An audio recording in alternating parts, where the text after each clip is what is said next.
नमस्कार। भाग्योदय विचार प्रवाह श्रृंखला के 179वें 179 चरण में आपका स्वागत है। आज 29 अक्टूबर रविवार। आज यह वीडियो साप्ताहिक वीडियो रविवासरी वीडियो मैं भारतीय संविधान की पीड़ा के विषय में बना रहा हूं। भारतीय संविधान अपनी पीड़ा व्यक्त कर रहा है इस वार्ता के जरिए। आरंभ करता हूं। मेरा नाम है भारतीय संविधान। मुझे वर्ष 1950 में लागू किया गया था। 73 वर्ष मेरी आयु हो गई। मुझे अनेक विद्वानों ने लिखा था, अनेक देशों के संविधान से शिक्षण लिए गए थे। बड़े वहाँ से कुछ चीज़ें कॉपी भी की गई थी। ब्रिटिश संसद ने जो भारत में 1860 में पुलिस एक्ट बनाया था, उसको मैंने जस का तस लागू कर लिया था हमारे देश के लोगों ने। बाबा साहब भीमराव अंबेडकर का नाम उन विद्वानों में रचयिता के रूप में रखा गया जिन्होंने इसको लिखा।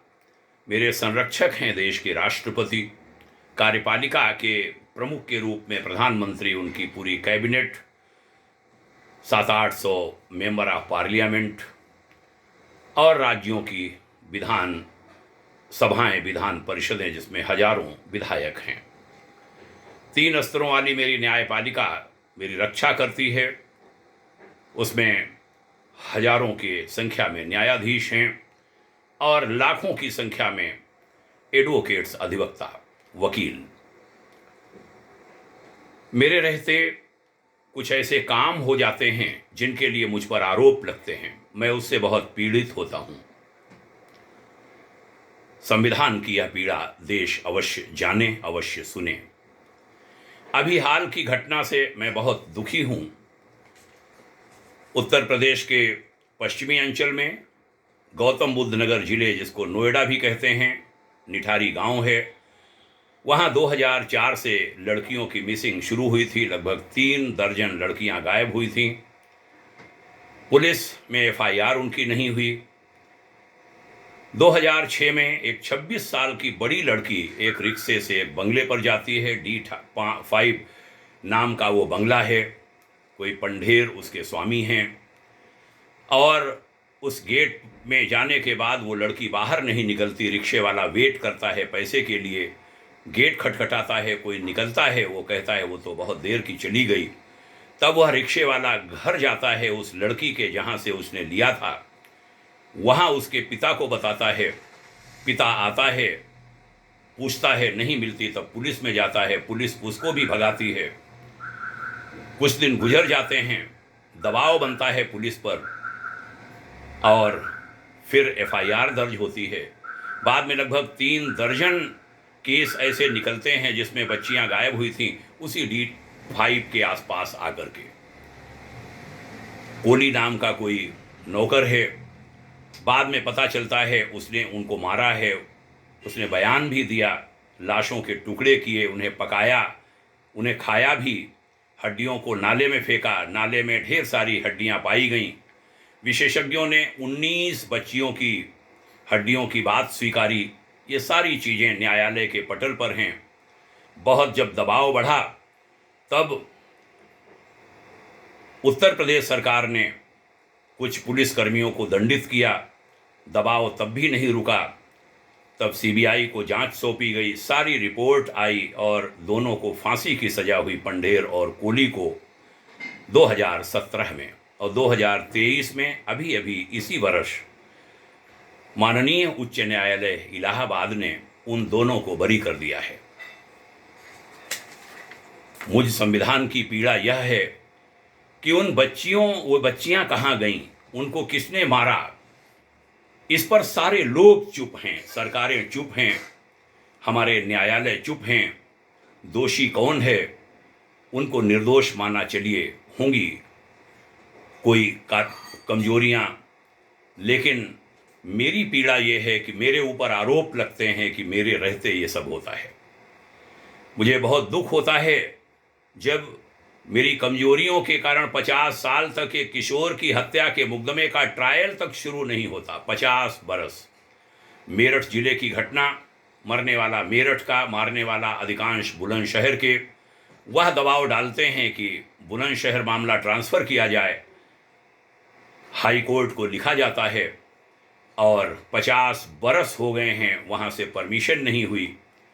यह चीज़ें बीबीसी आदि की रिपोर्ट्स में बाकायदा शामिल हैं और उस पर मुकदमा, उसका ट्रायल नहीं शुरू हुआ। किशोर जिसकी मृत्यु हुई थी उसके परिवार में कोई आज केस लड़ने वाला नहीं है। जो 10 आरोपी थे उनमें से केवल एक बचा है, उसकी उम्र 80 साल के ऊपर है, बाकी सबकी मृत्यु हो चुकी है। कमज़ोर हूँ मैं भारतीय संविधान, ये आरोप लगता है कि मेरे रहते ऐसी स्थितियां पैदा होती हैं। मेरे देश की संसद पर हमला करने वालों को मैं तत्काल सजा नहीं दिला पाता। लंबी मशक्कत के बाद सुप्रीम अदालत द्वारा सजा के बाद भी कई बरस तक फांसी लटकाने के प्रावधान हमारे अधिवक्ता उसमें ढूंढ लेते हैं। बरसों तक नहीं, दशकों तक दया याचिकाओं पर निर्णय रोके रखने की व्यवस्था तलाश कर ली जाती है। किसी प्रकार जब फांसी होती है तो मेरे कातिल जिंदा हैं जैसे नारे लगते हैं और उनको मैं कोई सजा नहीं दिला पाता। ये भी मुझ पर आरोप लगते हैं। मैं भारतीय संविधान वास्तव में बहुत दुखी हूँ। उस देश में जहाँ श्री राम जैसे राजा हुए, जिनके राज्य में एक ब्राह्मण अपने अल्पवयस्क यानी कम उम्र के बालक की मृत्यु पर राजा के दरबार में आकर आरोप लगाता है कि राज्य के किसी पाप के कारण मेरा कम उम्र का बेटा मरा है। उस भारत में जब से लगभग 600 साल बाद श्री राम मंदिर पुनः बना है और उद्घाटन होने वाला है, उस उद्घाटन के वर्ष में 3-3 दर्जन बच्चों का हत्यारा कौन है मैं ये नहीं तय कर पा रहा हूँ और उनको सजा नहीं दिलवा पा रहा हूँ। मैं उनकी माताओं के आंसू तक पोंछने में असमर्थ रहा हूँ। उनके घाव फिर हरे हो गए हैं। उच्च न्यायालय की सजा के बाद उनके घावों पर मरहम लगाने के लिए मेरे पास कुछ नहीं है। मैं भारतीय संविधान बहुत दुखी हूँ। बहनों भाइयों, भाग्योदय फाउंडेशन की इस श्रृंखला के अंतर्गत अभी जब इस विषय में बहुत सारी रिपोर्ट्स तैर रही हैं, आलोचना हो रही है, तब मेरा मन किया कि इस पर चर्चा करूं और भारतीय संविधान की पीड़ा कहूं। यह वीडियो बनाते हुए मैं भी बहुत दुखी हूं, भीतर से परेशान हूं, चिंतित हूं।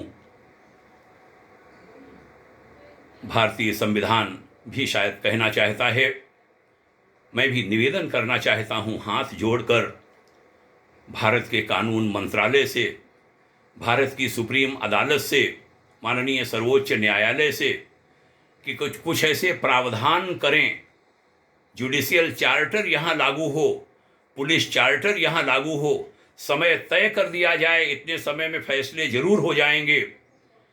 वह मामला चाहे इन न्यायालयों का हो या राजस्व अदालतों का, बहुत दिक्कतें होती हैं, पीढ़ियाँ की पीढ़ियाँ समाप्त हो जाती हैं, फैसले नहीं होते। तारीख पर तारीख वाली स्थितियों से निकाला जाए देश को, बहुत भारी सहायता मिलेगी इस राष्ट्र को और यहाँ के लोगों को। ये बहुत बड़ी सेवा होगी। सरकारें बहुत आईं, आगे बहुत आएंगी, लेकिन कोई समर्थ सरकार आगे आए और भारतीय संविधान की इस पीड़ा का हरण करे, उस पर कोई आरोप न लगाने पाए, ऐसी व्यवस्था करे। बड़ी पीड़ा के साथ इस वीडियो का समापन करता हूं। सभी को प्रणाम, नमस्कार। यह वार्ताएं अन्य लोगों में भी पहुंचती रहें, इसकी व्यवस्था करिए, इसको साझा करिए, लोगों में दीजिए।